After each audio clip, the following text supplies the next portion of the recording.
स्वामी जी, जो हमारे अलग अलग संप्रदाय होते हैं, उन संप्रदायों के अंदर अलग अलग अभी बात चली, जीवन जीने की पद्धति होती है, उनके रिचुअल्स अलग अलग होते हैं, भगवान का, आत्मा का, कर्मों का कॉन्सेप्ट सब अलग अलग होता है। तो उसको आप फॉर्मेट बोलते हैं। तो इस फॉर्मेट को हम जानना चाहेंगे कि किस तरीके से जो है ये फॉर्मेट जो है पुण्य पाप के इर्द गिर्द घूमता है, और सारी व्यवस्थाएं होने के बाद भी हमको सनातन सत्य नहीं होने देता है। हमको जो है वो मुक्ति के मार्ग की और जितना विकास करना चाहिए होने नहीं देता है। उसका मुख्य कारण फॉर्मेट का होना। तो कृपया इस फॉर्मेट के बारे में, जो कि पुण्य पाप पर आधारित है, इसका थोड़ा सा खुलासा कीजिए। सबसे बड़ी फिलॉसफी ये है कि ये हमारे मानव जीवन में हम जिस धर्म को फॉलो करते हैं, वो फॉलो करने की जो सिस्टम है एक फॉर्मेट के रूप में, वो सबकी एक ही है। इसमें नाम शायद अलग अलग है, क्रिया शायद अलग अलग प्रकार की है, मंत्र शायद अलग अलग प्रकार के हैं, ये हो सकते हैं, मगर हमारे सबकी फिलॉसफी एक ही है। हम सब कर्म के सिद्धांत को मानते हैं, हम सब पुनर्जन्म को मानते हैं, हम सब मुक्ति को मानते हैं, हम सब सनातन सुख को मानते हैं। तो उसमें कोई दो राय नहीं है।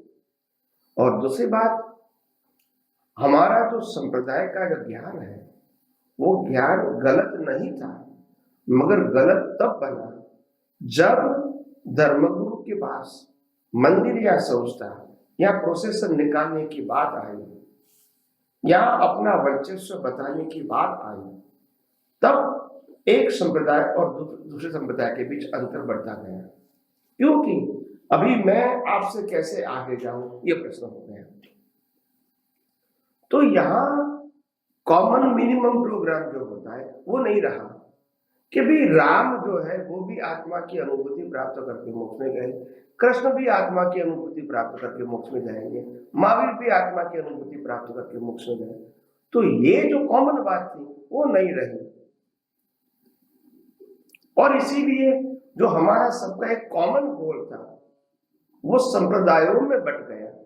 और संप्रदाय में हर व्यक्ति को अपना संप्रदाय अपनी तरफ से चलाने का एक राइट मिलता है मुखिया को। उसमें क्या होता है, मुखिया के अंडर में जो पुराने लोग होते हैं उनको लगता है कि ये जो मुखिया ने जो नीति नियम नए बनाए परिस्थितियों के आदि, वो शायद हमको सूट नहीं होता है, तो वो फिर अलग मार्ग बना देते हैं। और ऐसे करते करते हम डिवाइड हो जाते हैं, और डिवाइड ऐसे हो जाते हैं कि एक ही भगवान के चार पंथ हैं, एक दूसरे को नहीं मानते हैं और कट्टरता से नहीं मानते हैं, और एक दूसरे की गलतियां निकालते हैं। तो ये जो एनवायरनमेंट है वो कोई भी धर्म संप्रदाय के लिए सही नहीं है। तो इसीलिए हम सबको महापुरुषों को ये बताने की कोशिश करनी चाहिए, और हो सके तो महापुरुषों को इस प्रकार के जीवन जो है कि मंदिर संस्था ये प्रोसेसन निकालो, ये समाज के ऊपर छोड़, नहीं बनाओ ऐसा मैं नहीं कहता हूँ, समाज के ऊपर छोड़ दो। तुम बिना पैसे का जीवन जीते हो, त्याग मार्ग किया जाए, और आत्मा की अनुभूति के मार्ग में आप आगे बढ़ो। आपका जीवन पवित्र होना चाहिए, आपको पैसे से कोई मतलब नहीं होना चाहिए। अगर पैसा आपके जीवन में आ गया इन बिटवीन, तो स्वाभाविक ही राग द्वेष होना है, और स्वाभाविक ही आपकी वैल्यू फिर फिजिकल कार्यों से होगी, आपके आंतरिक क्वालिटी से नहीं होगी। तो इसीलिए साधु को या सन्यासियों को अपने स्टेटस में रहना चाहिए, और समझना चाहिए कि हम समाज को डिवाइड करने के लिए नहीं आए, या तो अपनी गादियों को मजबूत करने के लिए नहीं आए हैं, या तो संप्रदाय मजबूत करना, या संप्रदाय को आगे ले जाना, या संप्रदाय को एक अलग टोन से मानना, प्रेजेंट करना, ये हम नहीं करेंगे। हम यही कहेंगे कि भी आत्मा, महावीर ने जो मार्ग बताया वो भी आत्मा की अनुभूति का मार्ग बताया है, अलग अलग समय पे बताया। कृष्ण भगवान ने भी आत्मा की अनुभूति का मार्ग बताया अलग समय पे, राम ने भी मुक्ति का मार्ग बताया अलग समय पे, और शिव और स्वामीनारायण धर्म भी आत्मा की बात करते हैं, अनुभव की। तो लोगों ने आत्मा की अनुभूति का जो मार्ग बताया है वो अलग अलग समय पे अलग अलग महापुरुषों ने अलग अलग बात किया, मगर सेंटर तो एक ही था, आत्मा की अनुभूति करना।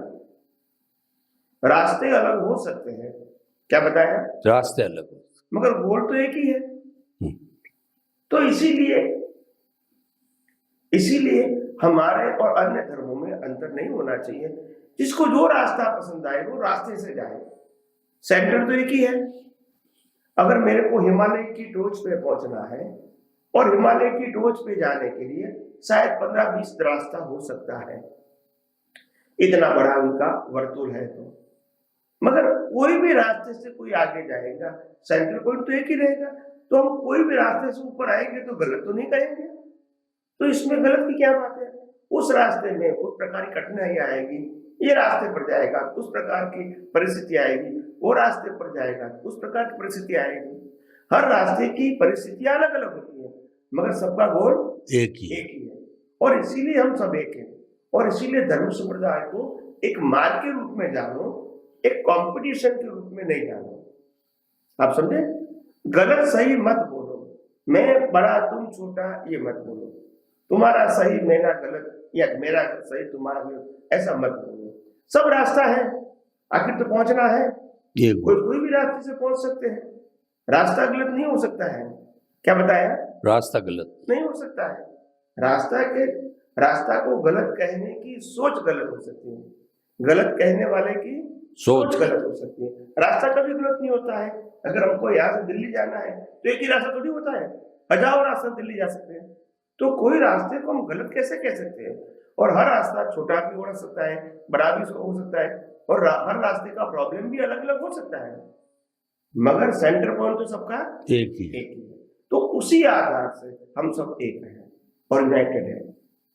रास्ता अलग होने के बावजूद और संप्रदाय में अलग अलग फॉर्मेट होने के बावजूद भी हम एक हैं। अगर हमारे पास ये ब्रॉड विजन है तो इसमें साधु संत का भी भला है, समाज का भी भला है, राष्ट्र का भी भला है, और पूरा विश्व हम सबके पास से मार्गदर्शन ले सकते हैं कि कैसे इतना बड़ा समुदाय भी एक होके जीता है और अच्छी तरह जीता है। उनका कल्चर भी अच्छा है, उनकी फैमिली लाइफ भी अच्छी है, और वो धीरे धीरे सक्षम होके वास्तव में मुक्ति के मार्ग में भी आगे बढ़ते हैं। उनके जीवन में शांति है, आनंद है, संतोष है।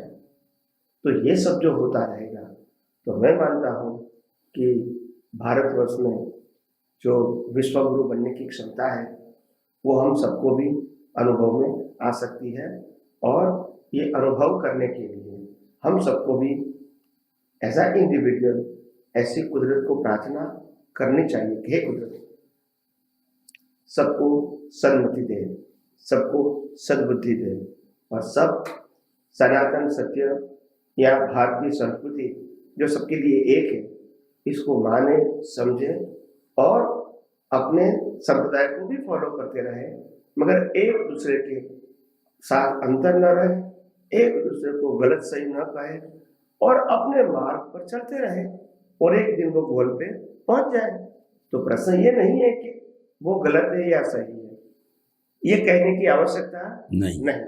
आप अपने मार्ग पे चलते रहो और दूसरे के मार्ग को रिस्पेक्ट करो, भले फॉलो नहीं करो। तो इसीलिए हम मानते हैं कि भले हर रास्ते पर चलना एक व्यक्ति को संभव नहीं है, वो एक ही रास्ते पर चलेगा, मगर दूसरे रास्ते का भी सम्मान करे कि ये भी एक रास्ता हो सकता है। आखिर हमको तो सबको मिलना तो एक ही जगह है। तो ऐसे करके हम एक दूसरे से समाधान करने में, एक दूसरे के साथ संभाव में रहने से, और एक दूसरे के अननेसेसरी कंपटीशन और निंदा टीका से बच के हम सब आगे बढ़ सकते हैं। धन्यवाद। स्वामी जी, आपका बहुत बहुत धन्यवाद। चाहे भारत हो चाहे विश्व हो, जो फिलॉसफी में बिलीव करता है, आत्मा में बिलीव करता है, वो कर्मों में बिलीव करता है, पुनर्जन्म में बिलीव करता है, और जो है वो सारी आत्मा से जुड़ी हुई बातों में बिलीव करता है, तो ऐसे लोग कॉमन होते हैं। तो वो सांप्रदायिक जीवन जीते हुए भी अगर सब सर्वधर्म समभाव करे, यानी सबका रेस्पेक्ट करे, तो दुनिया में शांतिपूर्ण सहअस्तित्व हो सकता है। स्वामी जी, आपका बहुत बहुत धन्यवाद, आपके प्रति कृतज्ञता। सच्चिदानंद।